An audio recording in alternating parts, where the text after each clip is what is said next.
A paz do Senhor, meus irmãos, estamos aqui mais uma vez com o Papo de Fé. Hoje, de uma forma excepcional, estará na minha direção. A Amanda não pôde vir aqui, mas vocês podem ficar tranquilos que logo, logo ela retorna ao posto dela. E hoje nós estamos aqui com dois convidados muito importantes para nós, muito especiais. E eu gostaria de apresentar para vocês nosso querido pastor Antônio Márcio, um dos pastores do nosso campo, e também juntamente com ele, nosso querido pastor Oséias. E eu gostaria que eles se apresentassem para vocês nessa noite. Pela ordem de idade, pode ir lá, pastor Antônio Márcio, por favor. Pela ordem de idade é você, irmão. Sou servo, pastor Antônio Márcio, dirige a congregação ali da quadra 18, Paranoá. Congrego aqui no campo da Catedral desde 99. Uma bênção. Estamos aqui para servir e que esse papo de fé edifique sua vida no nome de Jesus. Pastor Zé. Sou mais novo aqui, o menos experiente aqui, né? Mas é muito bom estar com vocês aqui, Marília. Deus abençoe, pastor Antônio Márcio, né? Missionário é Marília, na verdade. E eu sou o pastor Oséias Gomes, acho que algumas pessoas me conhecem aí. Fui vice-presidente há algum tempo aqui na Catedral. E hoje estou presidindo o campo do Gama ali, né? Estamos servindo ao Senhor ali no Gama. Pastor João nos exportou para lá. Estamos ali abençoando aquele povo e sendo muito abençoado pelo Gama. Graças a Deus. É um prazer estarmos aqui nesse papo de fé e com certeza será muito edificante para as nossas vidas. Obrigado pelo convite e manda bala, vai lá. Vai lá. Amém. Então, hoje a nossa temática é um tema muito pertinente para esse tempo e não existem pessoas melhores para estar tratando sobre esse tema. Dois pastores que são dirigentes de igreja que atuam, né, assiduamente como pastores, pastoreiam. Então, eu gostaria de hoje abordar esse tema, a volta dos cultos presenciais, os desafios que as igrejas de ambos enfrentaram no meio de toda essa confusão, turbulência, né, que temos enfrentados. E eu gostaria de saber do senhor, pastor Zéias, como que foi para o senhor esse tempo, esse período de culto virtual, sem ter os cultos presenciais, como que o senhor lidou na questão de se reinventar, de fazer transmissões de cultos, a questão de assistência com o seu rebanho, como que foi lá na Adegama? Pois é, Marília, olha só, e pastor Antônio Márcio também. Claro que nós vivenciamos muitos amigos, né, que comunicou com a gente do desafio que é manter a igreja. Igreja, estou falando 4 paredes, até porque eu tenho uma interpretação diferenciada, com certeza o pastor Antônio Márcio também tem. Igreja não são as 4 paredes, com certeza a igreja, ela somos nós, na verdade, a igreja é o corpo de Cristo que está, né, em cada casa, em cada lar. Porém, o que nós enfrentamos muito foi essa dificuldade de adaptação à questão tecnológica, né? Porque a tecnologia ela ajuda muito nesse aspecto, né? E como eu sou um pouco inserido em tecnologia, eu já estava no processo de colocar essa questão da transmissão online na igreja, estávamos começando isso, só que tivemos que acelerar. E eu acho que isso aconteceu com a maioria das igrejas, né? As igrejas que realmente implantaram a questão da transmissão online, isso acelerou de forma assustadora. Dá para notar, por exemplo, quem for comprar uma câmera aí, antes você comprar uma câmera boa por R$2.000, hoje está R$3.500, ou seja, a tecnologia aumentou muito para esse aspecto. Mas qual foi o desafio? Realmente é a igreja se adaptar, principalmente quem está aqui em cima, com o microfone, os pastores, né? Eu conheço muitos pastores que fechou a igreja, foi para casa, né? E depois de muito tempo que começou realmente a transmitir. Então nós começamos, na verdade, nós não paramos nenhum culto. E apenas nas terças-feiras, eu creio que nós paramos uns 2 cultos apenas até nos adaptarmos, mas mantivemos todos os nossos cultos online devido à questão da tecnologia. E aí a tecnologia ajuda muito, né? Porque, por exemplo, eu tenho reunião de líderes todas as segundas. Né? Segunda-feira lá é sagrado a nossa igreja, reunião de líderes comigo para a gente poder conversar. Então nós instalamos, por exemplo, o aplicativo Zoom, né? Isso eu fiz lá no começo de março já, e toda segunda-feira temos reunião de líderes especificamente. Então esse é o desafio. Né? Inclusive, eu estou ajudando alguns pastores a se organizarem para poder implantar a questão da tecnologia. E eu acho que esse é um papel importante da igreja. Volto a falar, a igreja não é as 4 paredes, porque a igreja não fechou. Concorda, pastor? Ela não fechou. Fechou né? o templo, né? Ou seja, as paredes se fecharam, mas a igreja tem que estar permanentemente aberta, e até a gente pode falar um pouco sobre isso mais na frente, mas o grande desafio nosso, eu creio, queridos, e isso é um alerta para nós, né? Nós, por exemplo, estamos implantando e ajudando algumas igrejas a se informatizarem desde lá de 2007, né? Desde 2005, 2007, a Catedral foi um exemplo, nós passamos por aqui, ajudamos a informatizar e outras igrejas, mas o diferencial nós precisamos dar um passo à frente, e a tecnologia, eu acho que veio calhar muito bem com isso, né? Então nós tentamos dar essa assistência via tecnologia. Não é a mesma coisa, com certeza não é, mas ajudou muito. Essa questão de se adaptar, você acaba criando estratégias. Você é desafiado ao momento, né? Isaac, ele estava em uma terra boa, prosperando, de repente foi mandado para a terra uma terra seca, e teve que reabrir poços e abrir poços. Então, quando a crise vem para a igreja, não o templo, mas para a instituição e para o corpo místico, né? Cada tempo tem o seu desafio, cada geração tem o seu desafio. Então, Isaac, ele reabriu e abriu. Então, duas coisas. Precisamos abrir, que é a questão de extrema importância, adaptação tecnológica, até de uma forma de evangelização. Pessoas que não são alcançadas pelos meios tradicionais evangelísticos, acabou tendo um grande cenário de acessarmos essas pessoas através da mídia, da tecnologia. Mas, porém, precisou também reabrir algo que estava parado, que é a chamada importância ao indivíduo.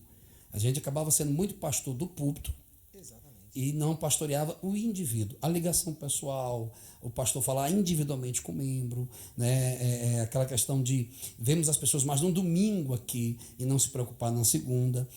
Eu acredito que o ministério pastoral, ele foi extremamente desafiado nesse tempo e precisou ser maximizado. Está sendo desafiado, né? Está sendo nesse processo. Porque tem um detalhe, pastor, e eu acho que inclusive é tema da nossa conversa aqui. Há um medo, né? As pessoas estão com medo, ou seja, e aí existe o ponto dos desigrejados, eu acho que vai tocar daqui a pouco, mas as pessoas estão um pouco temerosas a retornar ao templo. E acho que inclusive é uma pauta que a gente precisa levantar isso muito sério. Muito sério. Por quê? Eu vou só colocar em pauta, chutar a bola, daqui a pouco você coloca aí. Porque o camarada às vezes vai trabalhar, ele vai ao trabalho, ele vai ao mercado, ele vive a vida normal, mas no dia de ir pro culto, não posso ir para a igreja porque eu estou na quarentena. Olha, como assim? Quer dizer que eu faço tudo menos ir para a igreja? Então esse é um ponto, daqui a pouco a gente pode tocar sobre isso. Mas o fato é o seguinte, eu acho, e aí, se depois permitirem, se quiser colocar até um contato meu aí, eu posso ajudar, porque nós fechamos uma parceria com uma empresa. Amigos nossos, parceria assim, estamos ajudando eles.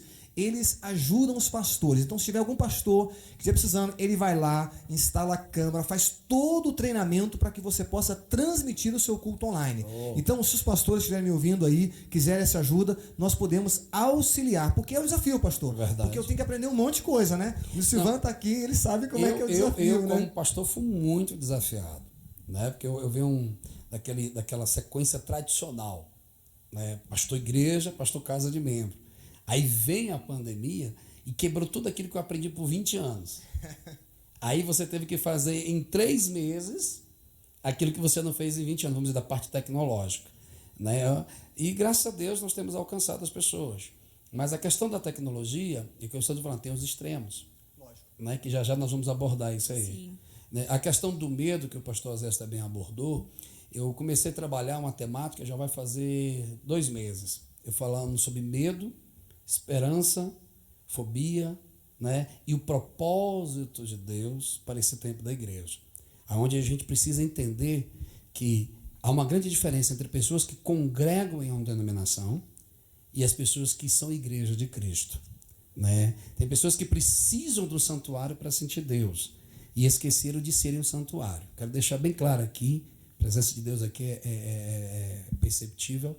Você é proibido de ir ao templo, mas você não é permitido deixar de ser templo. Você é templo e morada do Espírito Santo. E algumas pessoas precisam entender. Medo é algo natural.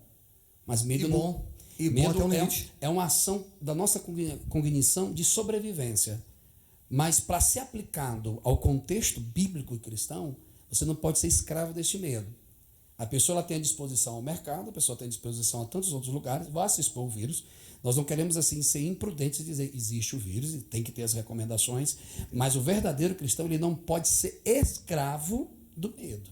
Exatamente. E é exatamente isso que eu vejo desse outro lado como membro, como frequentadora da igreja, do desafio de nós sermos encorajados por vocês que são pastores, que são apacentadores, para que nós não venhamos desvanecer, não venhamos perder a nossa fé, o nosso foco, e de entender exatamente isso que o pastor Antônio Márcio colocou.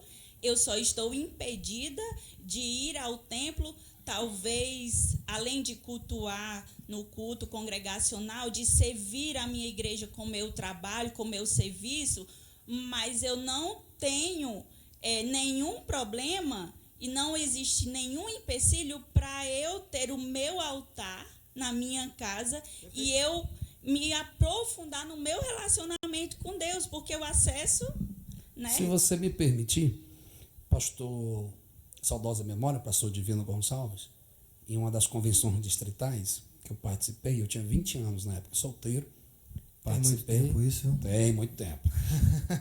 Eu acho que eu não era nem nascida. Depois que acabar o programa, a gente vai conversar. Ele dizia uma coisa: na vida cristã, você, das crises que Deus permite, isso é 20 anos. E ele falou que você tem que estar disposto a dois pensamentos. O que Deus quer ensinar à igreja e o que a igreja está disposta a aprender.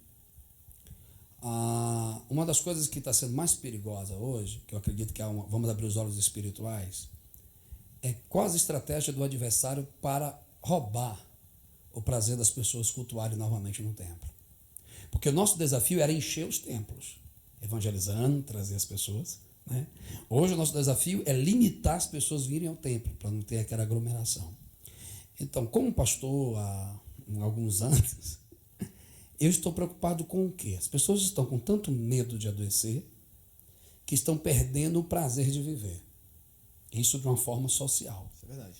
E para a igreja, para a congregação, as pessoas estão com tanto medo de se contaminar, né, que estão com medo de congregar. Então, a Bíblia diz na segunda carta de Pedro, os irmãos que vão ouvir essa mensagem, que diz assim: aquilo que vence o homem se torna senhor do homem. Então, se o medo está sendo o sentimento que domina, ou uma expressão mais agressiva, se torna aquilo que molda o teu estilo de viver, infelizmente, você precisa rever o conceito do teu cristianismo. Porque a fé, ela não pode se adaptar àquilo que é normal. A fé, ela vai além. O mundo, na época do Velho Testamento, era politeísta. Então, era normal alguém acreditar em vários deuses. Era imposto isso. Até as conquistas sírias, as conquistas assírias, as conquistas babilônicas sobre Israel, impunha para Israel que eles adorassem esse Deus. E hoje o Deus da pós-modernidade é o medo. E a gente precisa tomar cuidado com isso. Porque muitos crentes, aleluia, estão deixando de dar importância ao prazer de congregar com os irmãos, mesmo com distanciamento social, porque ele está dando mais atenção a duas frases, pastor Zé: aos profetas do caos e os devoradores de esperança. Porque se fosse acontecer o que os apologistas do caos estão falando, no Brasil hoje era para ter 1 milhão de mortos. O vírus é real, a crise é real, mas o nosso Cristo ainda é mais real ainda.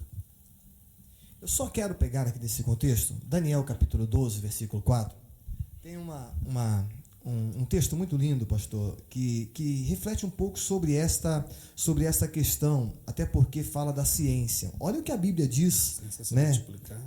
Capítulo 12, versículo 4 de Daniel, ele fala assim, ó. Primeiramente, ele fala que os entendidos, pois resplandecerão como o resplendor do firmamento, e os que há muito ensinarem a justiça refulgirão como as estrelas sempre eternamente.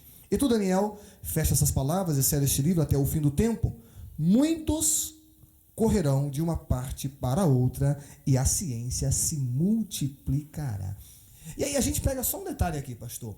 O senhor falou algo muito bacana, porque a gente começou uma fase em que as pessoas eram curadas aqui dentro do templo. Só pegar um pedacinho aqui para a gente poder tangenciar esse tema aqui, que eu acho muito relevante isso, tá bom? Até porque eu quero fazer a seguinte pergunta: quem é o verdadeiro crente?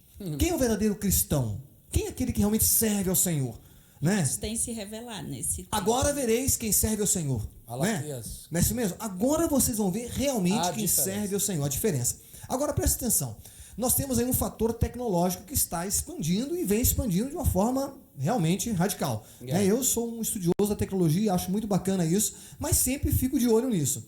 Agora olha que legal, há alguns que ensinarão a muitos. Esse é o tempo, pastor. É o tempo. Esse é um tempo. Já imaginou, pastor? Hoje eu tenho um programa, a gente tem um programa de televisão aí que eu falo para 150 mil pessoas. Numa tarde. Né? A gente tem aí um programa que vai ao ar agora, né? nos canais aí, que se somarem tudo a quantos milhões de acessos. Então, existe agora uma grande disponibilidade do conhecimento bíblico, do conhecimento de Deus aí. Agora, vem a pergunta. Quem realmente é o verdadeiro crente? E aí eu vou... Posso pegar pesado um pouquinho? Posso bater o martelo no prego um pouquinho mais forte aqui? Escute isso aqui, queridos. Nós estamos vendo a igreja ter queda em seus rendimentos em mais de 50%. Escute isso. Muitas pessoas estão deixando de dizimar, de ofertar, estão deixando simplesmente... Na verdade, pastor, de 2000 a 2010, nós tivemos um crescimento de 780% de desigrejados. Eu viajei para alguns países e visitei um país especificamente onde tinha uma igreja chamada Igreja Livre. Free Church. Né? Nada contra, uma igreja extremamente, eu acho que bacana, tem o seu estilo, mas o que era interessante ali? Livre. Você, meu irmão, é livre. Tem a liberdade de entrar e sair. Bacana, ótimo, não estou contra, não sou, né? Não quero aqui ser... Mas o que é interessante? No fundo, pastor, olha só o que eu vou falar aqui. Muitas pessoas estão aproveitando essas circunstâncias para, na verdade, aprofundar algo que ele estava já namorando. Certo? Na verdade... Já estava no caminho. Na verdade, pastor, porque quem é crente mesmo, e eu vou falar agora crente batata, aquele crente que é firme mesmo, raiz, ele vai continuar dizimando, ele vai continuar ofertando, ele vai continuar sendo crente. Na verdade, esta circunstância só vai revelar realmente aqueles que são realmente crentes, porque o justo viverá pela fé. Vai chegar um momento, queridos, que esta fé rasa, essa fé simplória, do camarada vir só à igreja, oba-oba, levantar a mão na igreja e adorar de faz de conta, isso não se sustenta. A igreja verdadeira é aquela, pastor, que não depende dessas quatro paredes. É uma igreja que vai para dentro de casa, contamina o seu lar, contamina a sua família e influencia o mundo. Aquela questão, o reino de Deus se move através de nós. O que aconteceu? Deus ele é extremamente pedagógico, né? Ele é bem extremamente pedagógico, por quê? Ele permite para manifestar propósitos. Exatamente. O que acontece? Muitos cristãos, nós nos preocupamos tanto de grandes templos que a visão de eclésia estava sendo limitada ao edifício e a pedras. E alguns ministros estavam sendo mais dispostos a valorizar tijolos do que vidas. Com certeza. Né? Segundo, outra síndrome, outro paradigma se tornou na igreja pós-moderna. É que o avivamento... Eu venho para os cultos e congressos receber avivamento. Na minha geração, há 20 anos atrás, você vinha para os cultos e os congressos para manifestar o avivamento que você já tinha. Porque a primeira intimidade que eu tenho com Deus, biblicamente, a primeira comunhão que eu tenho com Deus não é no templo, é em casa. Lógico. Fecha a porta do teu quarto. E eu vou até mais um profundo. Posso ser, pastor? Pode. Antes de ser em casa na mesa, é dentro do teu quarto, você e Deus, pessoal. Fecha a porta do teu quarto. É você sozinho com Deus. Então, se a pessoa não tem isso com Deus sozinho, ele não vai ter isso com a família, ele não vai ter isso com a igreja, e automaticamente, desculpa, só pegar esse ponto aí, nós vamos ter uma igreja, muitas das vezes, que ela está fragilizada pelo seguinte aspecto, porque nós não estamos realmente servindo ao Senhor como deveríamos. E aí, se eu falar isso aí, me lembra de uma frase que tem marcado esses dias, esse momento mesmo. A igreja não está podendo viver a vida da igreja, que é aquela vida cotidiana, da rotina de coinonia. Coinonia. E eu só pegando esse ponto aí, posso pegar esse ponto aí rapidinho? O que é coinonia? O que é comunhão? É algo que eu tenho que você tem, algo em comum, ou seja, só tem comunhão quem tem coisas em comuns. E aí nós vamos entrar para outro ponto agora, que eu acho que você vai falar da necessidade de congregar, né? Mas é isso aí. Se eu não tenho isso, eu perco esse. Sim.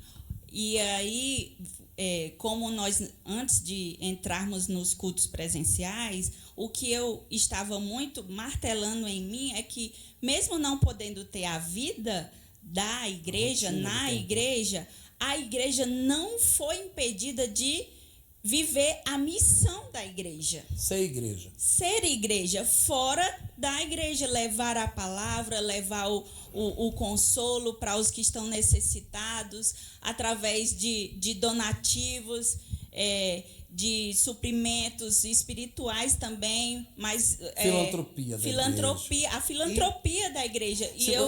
Eu quero só abrir um negócio aqui, quero pegar um pouco pesado agora, em uma coisa muito interessante que você está dizendo, essa inspiração da prática do evangelismo, né, com ação e com obras e fé e obras. O pastor Oséias falou de uma coisa sobre a importância de sermos cristãos. Eu quero ser bem claro. Quando você vai para o ensinamento de Jesus da escatologia, ele sempre faz duas realidades. As 5 virgens prudentes, as 5 imprudentes, o joio, o trigo, esse tipo de coisa. Os pastores vão ter que se anestesiar e a liderança.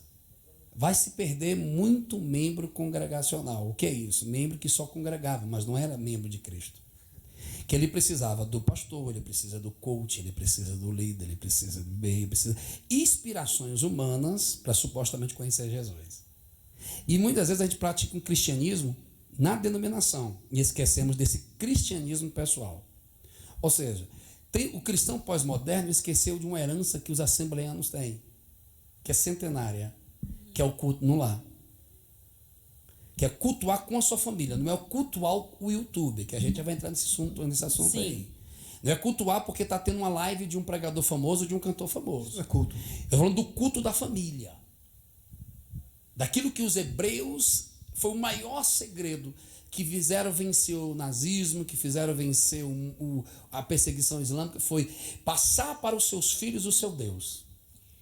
E a deficiência nessa questão de cultos no lares é tão nítidas que uma pesquisa que houve no início da pandemia, da quarentena, revelou que um dos assuntos que foram mais pesquisados no Google foi como fazer um devocional. Um devocional. Uau, que legal isso, hein? Não, mas é legal, mas a disposição de quê? As pessoas estão tão... Não estavam fazendo antes, por quê? Ou seja, estavam tão servidas com os nossos cultos, exatamente, que esqueceram de ter os seus próprios cultos. E aí, olha só, posso pegar um negócio aqui também, desse ponto aí? É porque Deus é lindo, né, pastor? Yeah. Deus, ele, o olhar dele, ele perpassa, ele vai muito superior ao nosso olhar simplório. Nós estamos vendo perda de renda, nós estamos vendo, às vezes, né, igrejas vazias, nós estamos vendo uma série de situações.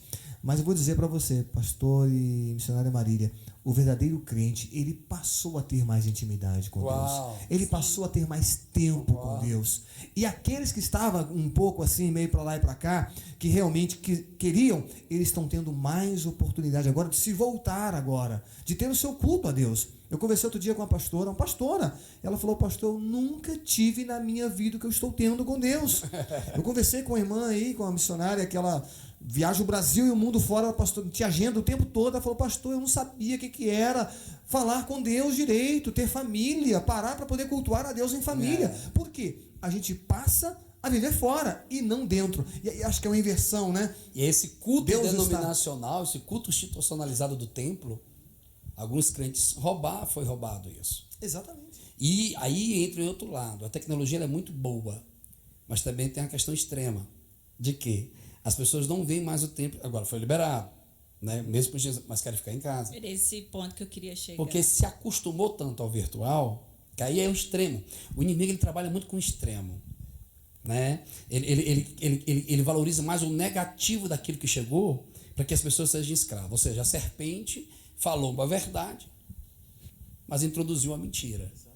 A tecnologia para a pregação do evangelho é importantíssimo, que nós alcançamos uma ordem universal. Mas para a edificação do corpo de Cristo, a tecnologia é um pouco perigosa. Por quê? A Bíblia me faz entender, não sei se o senhor é mestre, o senhor vai concordar, né? Mas ele diz, tem 2 ou 3, ele estará conosco. Você não é igreja sozinho. Você precisa cultuar com o irmão.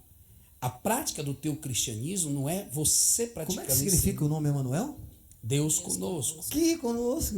É. Ele se revela conosco. E o reino de Deus está dentro de vós. Exatamente. E ele precisa ser praticado, esse reino. Como é que ele pratica?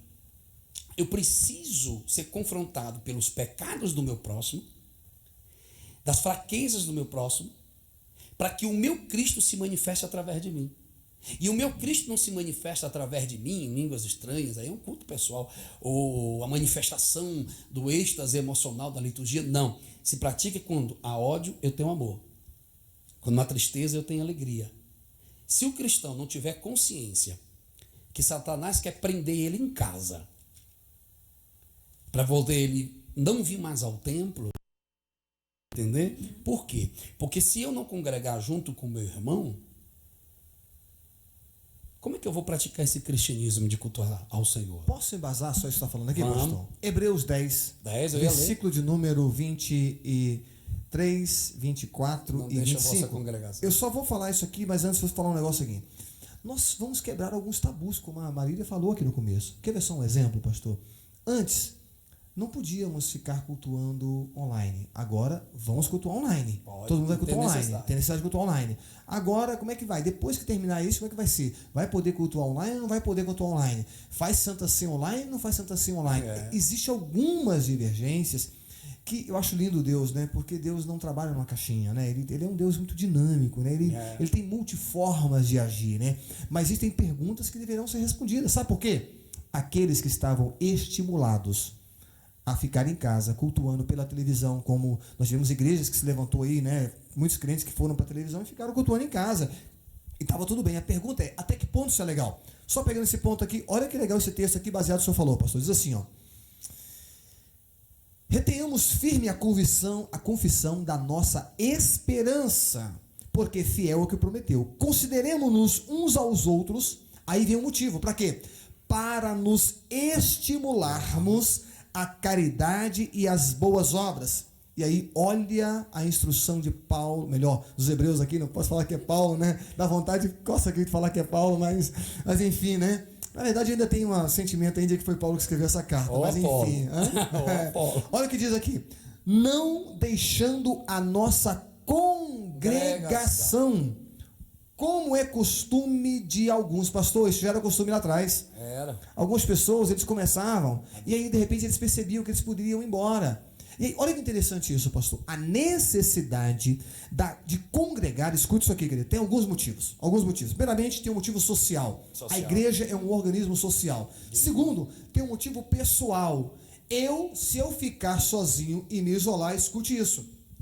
Eu vou começar a me definhar como pessoa, como ser humano. A minha característica, ela começa a não ser revelada, porque eu só posso me revelar quando eu estou diante dos meus amigos, diante dos meus irmãos. É aqui que começa a fluir algo. Deus não vai me dar algo, escute isso, é muito sério isso. Deus nunca vai te dar algo para você ficar com isso só. É para que isso seja compartilhado com alguém. Vós sois luz do mundo. Jesus pega o canto, vai esconder? Não pode. Né? Mas a pós-modernidade, o virtual, de uma forma antropológica, tem tido um comportamento perigoso que tem se manifestado na vida cristã do indivíduo. De que o distanciamento social não é só pela pandemia.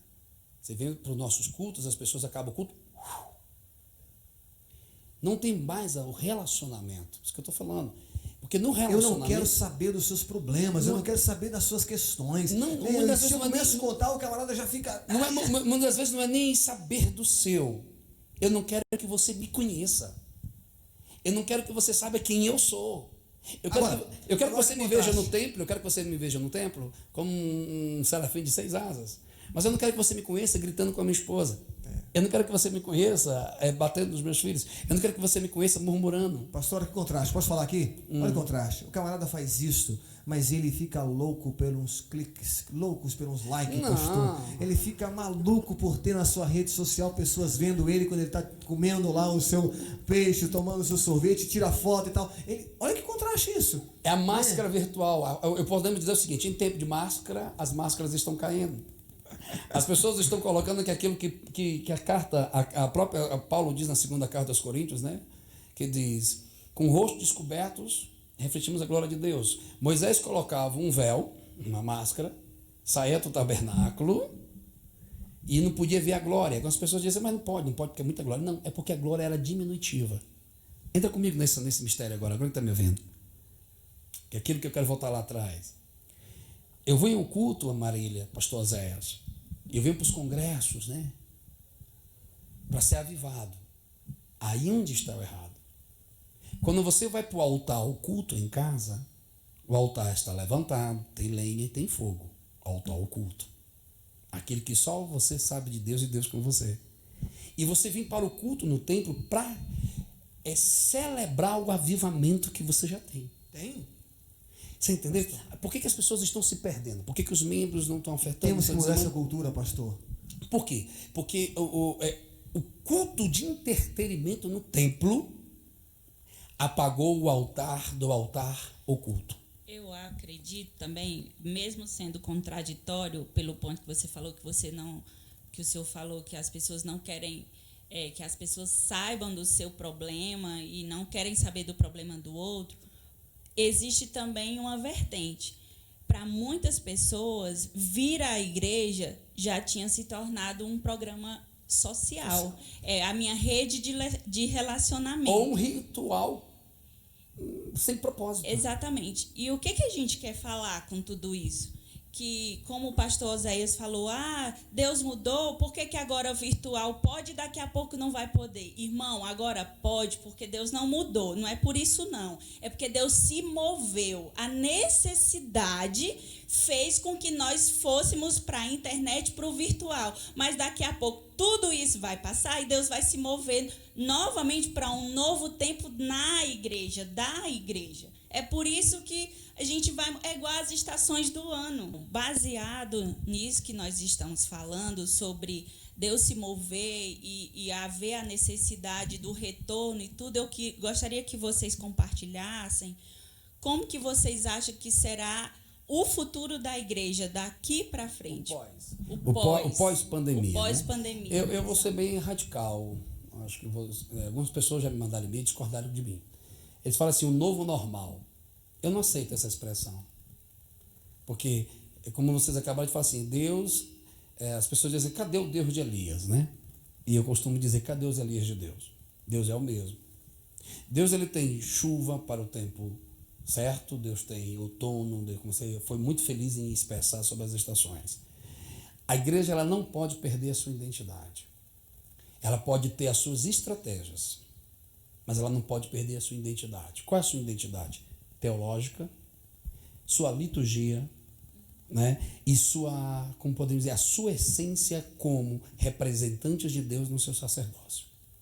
O pós-modernidade ou pós-pandemia, ela nos desafia ao quê? A criarmos estratégias tecnológicas, sociais e espirituais para a necessidade desse tempo. Mas tudo aquilo que é o novo, ou o novo normal, eu tenho muito medo que a igreja perca a sua essência. Porque a gente fica tão preocupado de perder os membros, perder financeiramente, perder a influência, que a gente acaba esquecendo de não perder a essência do céu. O que o senhor acha, pastor? Eu acho que o maior desafio, estou dizendo pastor Antônio Márcio, 20 anos de frente de congregação, e ainda tenho uma segunda experiência, a itinerância. Eu tenho as duas experiências. E o maior desafio da igreja, da pós-pandemia, é a experiência que eu tive na minha casa nesse tempo não pode apagar. O altar da minha casa tem que permanecer em pé e com fogo.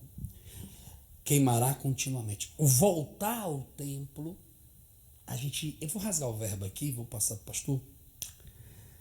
Teve uma época na minha itinerância, pastor Zé, que eu estava muito incomodado. Porque eu fui pregar no congresso, aí não podia ficar no púlpito, que virou tipo um palco. Nada contra as liturgias. Eu disse, não vou cultuar. Não, pastor. Ainda não é, como foi que ele expressou? não é o seu momento, não é a gente falou oportunidade, mas na maneira que aquela pessoa estava organizando aquele evento, diz assim, ainda não é a sua vez, ainda tem outros personagens. Então, eu tenho muito medo dessa liturgia secularizada, ou seja, uma liturgia sociocultural e não espiritual. E o meu medo é que os segregados criem mais força agora e os crentes das máscaras virtuais tenham mais força. Mas eu me alegro em uma coisa, aleluia. Jesus nos deu uma promessa, vou até voltar aqui, as portas do inferno nunca prevalecerão contra a igreja. Pastor Zé disse que o verdadeiro crente, ele não depende do templo, ele não depende do pastor, ele não depende do cantor, ele não depende do lugar, ele não depende de datas, ele depende exclusivamente de Deus. É isso que eu acredito. Só dando um detalhe aqui, pastor, pegando esse ponto aí, como é que vai ser a igreja? Vamos pensar um pouco na história? Só pegando aqui para a gente fechar isso aí, tá bom? Vamos pegar a história lá atrás. Deus vem, chama, né, Abraão, certo? Abraão tem um método, né? Inclusive, nós temos uma cidade que foi destruída porque não tinham 10 crentes naquela cidade, né? Foi. 10 crentes. No entanto, em outro momento, Deus também falou que ia destruir o povo e não destruiu porque tinha crente lá. Falou assim, não, o Senhor não vai destruir não, porque tem gente fiel lá no meio, né? Então, mas se você pegar desde a história, você vai ver que a igreja, ela tem várias e várias estratégias. Quer ver só uma delas? Deus manda construir um tabernáculo. Vocês vão lá para poder aprender a adorar, certo? Beleza. Depois passou esse tempo, construiu um templo. Vão no templo. O templo foi destruído. E agora? Eles foram escravos. E agora? A gente pega lá o Salmo. Eu peguei esse exemplo aqui, né? O Salmo 137 é um exemplo disso. Junto aos rios da Babilônia, nos assentamos e chorando, lembrando de Sião. Eles tinham saudade do templo. E foi um cativeiro. Estavam no cativeiro, mas deixaram de servir? Não. Os verdadeiros. Amém. Daniel servia lá. Daniel estava lá. Crente serviu. Vários outros exemplos serviam lá. Um exemplo que nós temos muito grande é do reconstrutor dos muros. Não é isso mesmo? Neemias. Eles tinham isso. E vamos passar para a história. A gente começa pela história. Reis vieram, dominaram, e cada tempo houve uma estratégia. Aí vem Jesus Cristo. Jesus vem, Roma está dominando, e aí, mais uma vez, Jesus tem uma estratégia. Qual a estratégia? Conversas. Jesus se reúne para poder conversar, discipulado 1 a 1. Ele chama 12, esses 12 vão, manda 70. E aí tem estratégias. Agora, olha que lindo. Aí começa, Jesus morre, vem a perseguição da igreja. Ninguém pode pregar, meu amigo. Ninguém pode falar de Jesus. O que o povo faz? Estratégia. Qual a estratégia, pastor? Vamos para as casas, cada um em casa. Aí começa a prender o povo. E aí é lindo que o apóstolo Paulo, ele tem uma estratégia tecnológica, querido, para evangelizar, que ela perpassou o tempo inteiro. O que ele fez? Escrevia cartas. A gente imaginou você coordenar igrejas escrevendo cartas. Já imaginou isso, pastor? Estratégia. Eu não tenho tempo de cultuar, não, amigo. Eu vou fazer uma carta aqui, vou mandar para a igreja. Essa carta vai levar, sei lá, algum tempo para chegar lá, 30 dias, e quando chegar lá eles vão ler a carta e eu vou coordenar a igreja dessa forma. Tá entendendo? Então, ou seja, o tempo passou, houve aí vem a questão seguinte, a tecnologia só tem inovação, mas a tecnologia sempre teve. Apenas ela muda a forma dela ser implementada, mas a tecnologia está aí desde os tempos primórdios. A letra é um exemplo disso, a escrita é um exemplo disso, né? O pergaminho é um exemplo disso, e isso vem de lá para cá. Agora, o que é interessante? Vamos pensar da agora para frente, tá bom? Eu volto a falar. O verdadeiro crente, ele vai servir a Deus, querido. Por quê? Em qualquer momento, em qualquer... Paulo estava em uma prisão, meu querido, estava preso e servia a Deus. E aí vem uma questão importante para mim e para você, e eu vou fechar com esse ponto aqui. Marília e pastor Antônio Márcio, pode tomar a palavra se você quiser, mas é o seguinte, você que está em casa, meu irmão, você que está aí, e você está cambaleando, você precisa tomar uma posição. Isso é caráter cristão.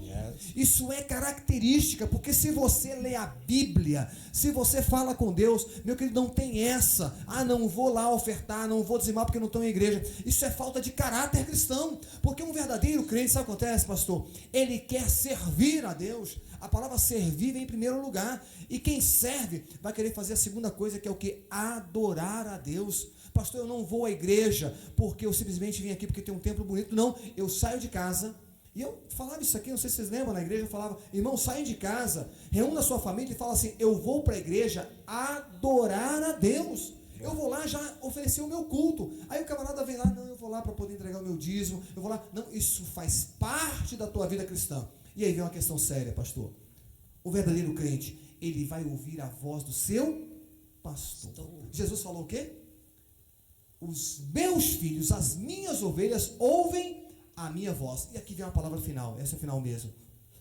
Crentes, que é crentes, ouve a instrução do seu pastor. Meu irmão, escuta isso aqui. Você pode ver live, você pode ficar ouvindo aí várias pessoas, pregadores falando, pastores falando, você pode ouvir aí o Oséias, o Antônio Márcio, qualquer pessoa, mas quem vai te dar o que você precisa é o seu pastor. Então escute, inclusive até tem uma doutrina, pastor, que é o seguinte: ovelha que come muito pasto acaba envenenada. Isso é uma frase do meu pastor, tá bom? Meu pastor, meu sogro, pastor daí. Ovelha que come qualquer pasto acaba sendo envenenada. Então cuidado para você não estar sendo envenenado em pasto alheio. Quando você tem um pastor, volte para ele, querido. Converse com ele, seja pastoreado por ele. E se ele chamar você para congregar, claro, ele não vai ser irresponsável, ele não vai dizer para você não venha não, sei lá, venha para poder pegar vírus. Não, ele vai ser muito responsável. Mas atenção, cuidado,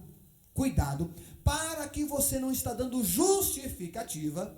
O que a palavra apostasia significa mesmo, pastor? Me ajuda aí. Adultério da fé, né? Ou seja, eu pego aquilo que eu tenho como essência da fé e coloco de lado. Deforma. Eu apostato, eu aposento. Eu falo assim, fé, fica de lado aqui porque eu vou Busca fazer outros algo deuses. que eu gosto, sabe?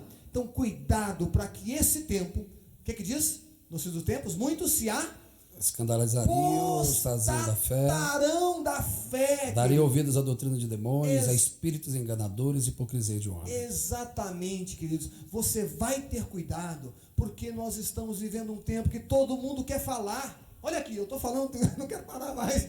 Todo mundo quer dizer alguma coisa, mas a pergunta é, o que você está ouvindo realmente é o que Deus tem para a sua vida? E vou dizer mais, ninguém tem o que você precisa a não ser o seu pastor. Então volte para a sua igreja, volte a congregar, participe dos cultos, seja fiel nos seus dízimos e nas suas ofertas, porque é isto que conta a tua fidelidade para com Deus.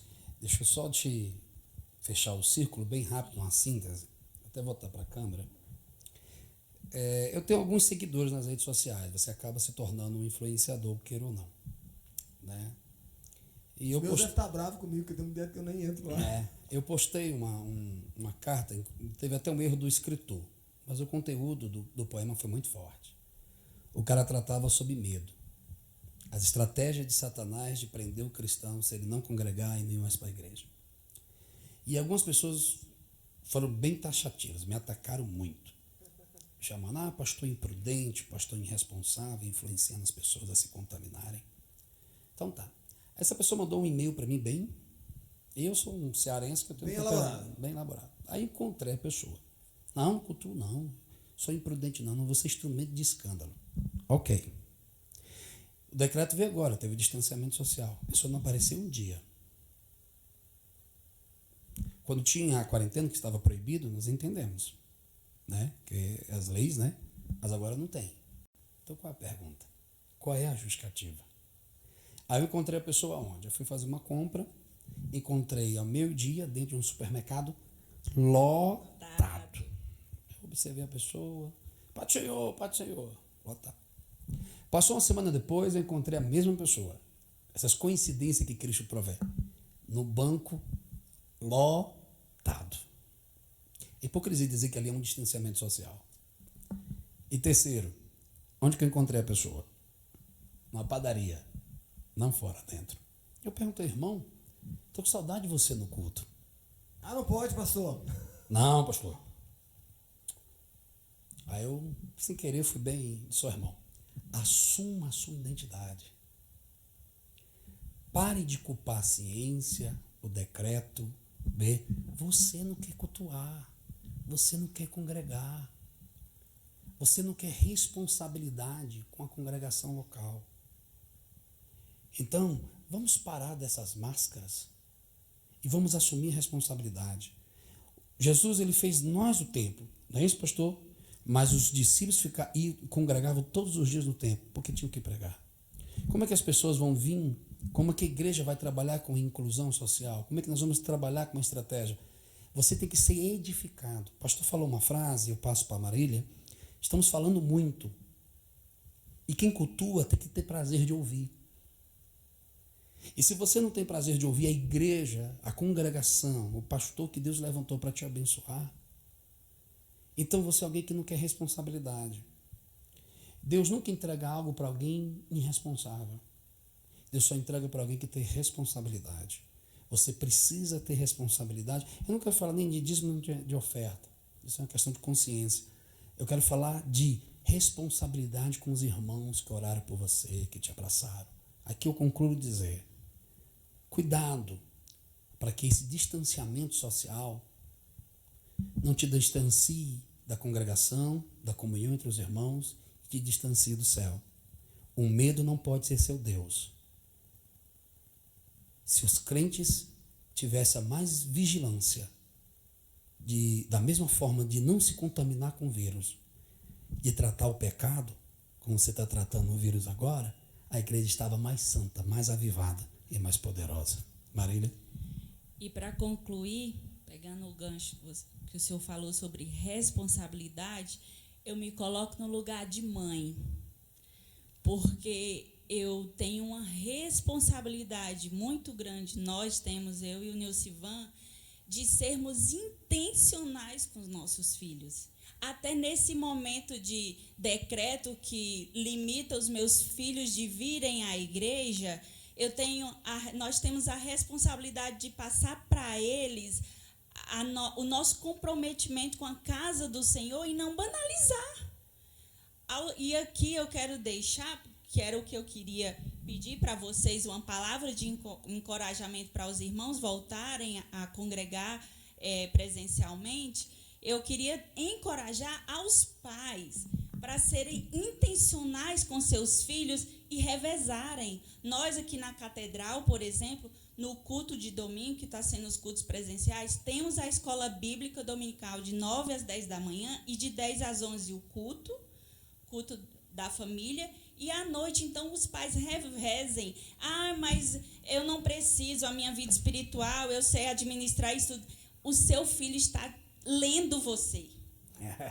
Seus filhos estão lendo. Então, se seu filho vai enxergar que para você não é tão importante, como que depois eles vão ter seriedade, comprometimento com a casa do Senhor? Então, eu quero deixar, para finalizar, esse encorajamento dos pais de dizer, sejam intencionais com seus filhos, porque eles veem isso. Não, eu não posso ir para a igreja, eu só tenho 9 anos, no caso dos meus 9 e 5 anos, mas o papai e a mamãe precisam ir, porque nós estamos, de certa forma, servindo. Eu particularmente, nem todos os cultos eu posso vir, porque Nilcivan tem que estar aqui todo o culto, mas quando a minha mãe chega lá em casa, eu me arrumo e venho. E às vezes eles até questionam, mas meu filho, a mamãe precisa ir, a gente precisa cultuar, é importante. Tá? E eles estão fazendo leitura disso. E assim como todas as coisas negativas que essa quarentena trouxe para os nossos filhos,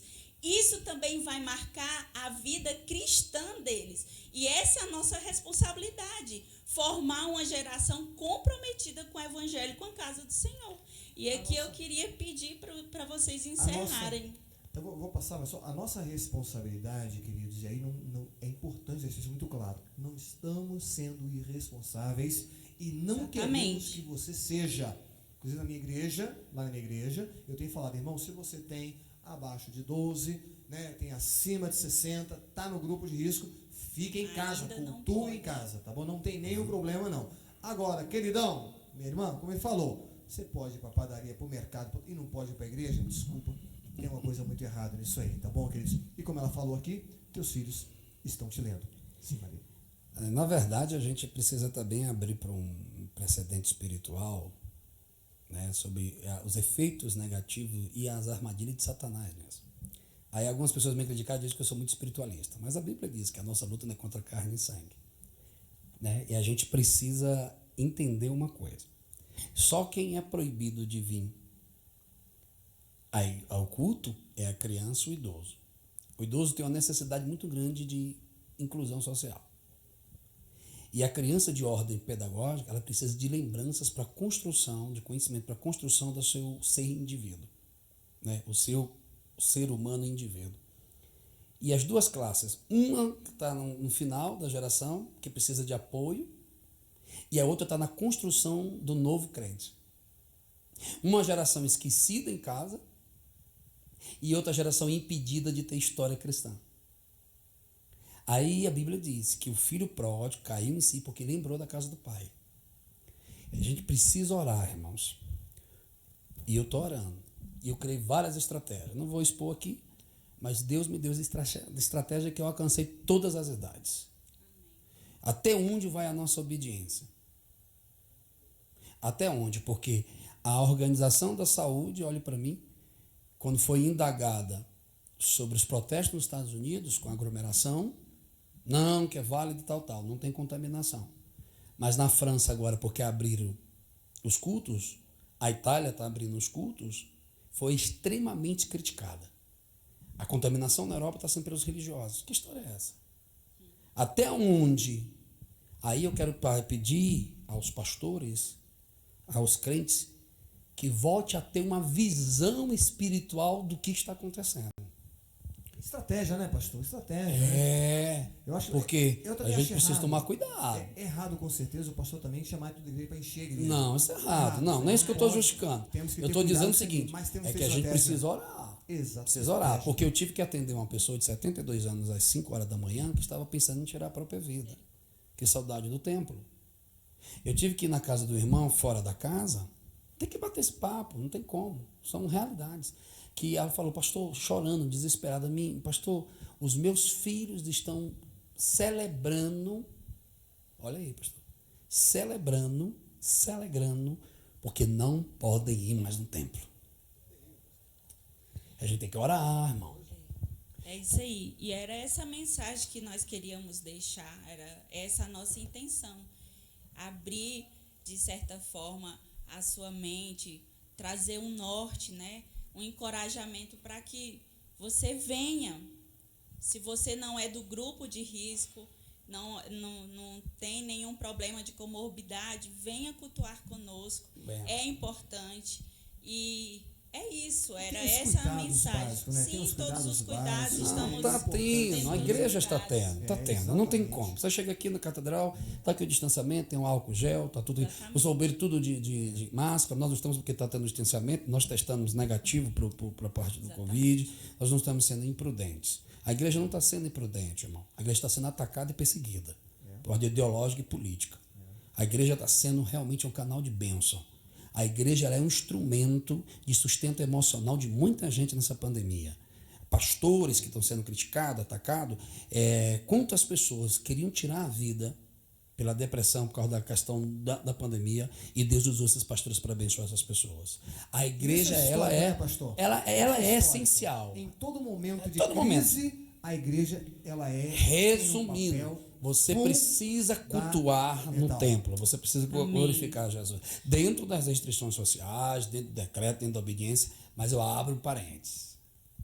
A igreja vai ter que orar, porque nós temos crianças para alcançar, anciões para sustentar, e nós precisamos orar sobre isso. E Deus precisa nos dar uma estratégia, porque tem criança que não tem mais saudade, porque os pais não têm mais responsabilidade com a sua igreja. Cuidado, irmão. Você está criando filhos que não querem mais o cristianismo. Valoriza a fé, valorize sua salvação. Isso é muito sério. Sua casa. Deus abençoe, Marília, obrigado. Amém. Eu gostaria muito de agradecer por Tu viu vocês. que o cearense ele fala muito, né? Eu sou cearense, mas agora eu acho que na filmagem, desse perfil, não. eu acho que na filmagem alguém aqui ganhou hoje. Mas eu gostaria muito de agradecer a vocês por terem se disponibilizaram. Eu sei da correria, do dia a dia, da igreja dos irmãos, da casa, da família. Muito obrigada. Foi muito esclarecedor para nós como igreja ouvir a visão de vocês, e o Papo de Fé agradece por essa oportunidade, tá? espero que vocês possam, né, continuar disponíveis para atender os nossos pedidos. E é isso. Eu que agradeço. Muito obrigado, Marília. Quero agradecer ao nosso presidente, pastor João, meu amigão, meu paizão. Deus abençoe a sua vida, justamente com toda a sua família, pastora Cátia. Estou com muita saudade dessa família. Deus abençoe. É bom retornar aqui. Estava com saudade, viu? Deus abençoe. Posso fazer uma publicidade? Posso? Pode sim, por favor. Olha só, nós estamos relançando essa semana, né, a Concordância Bíblica Exaustiva Joshua, um projeto que foi lançado em 2012 e acabou no mercado. Sabe quanto está sendo vendido uma concordância hoje? Chega a ser vendido por R$2.000 porque tem, pastor. R$2.000. E agora estamos relançando ela aí. Você que está ouvindo aí, procure nas redes sociais que você vai entra no meu canal aí. Você vai poder adquirir essa obra de uma forma muito especial agora e vai estar ajudando o nosso ministério, tá bom, pastor? Ô, queridos, quero louvar a Deus pelo pastor João Adaí, nosso líder, nosso presidente do Campo da Catedral. Mas já foi já. É só da concordância. Já foi? Já foi, já. E eu tenho uma concordância na minha pequena biblioteca, eu recomendo, é uma benção. Pastor Zé também está tendo uns projetos muito interessantes pela tecnologia de abençoar vidas e edificar vidas. Tá ok? Sigam, recomendo, uma benção. Você que gosta de ter o conhecimento bíblico e de cultura bíblica. As pessoas precisam ter essa visão. Tá ok? Deus abençoe, um beijo no coração, paz. É isso aí. Eu gostaria de agradecer. Esse foi o Papo de Fé da nossa semana. Fique ligado na nossa programação. Um abraço e a paz do Senhor a todos. Glória a Deus.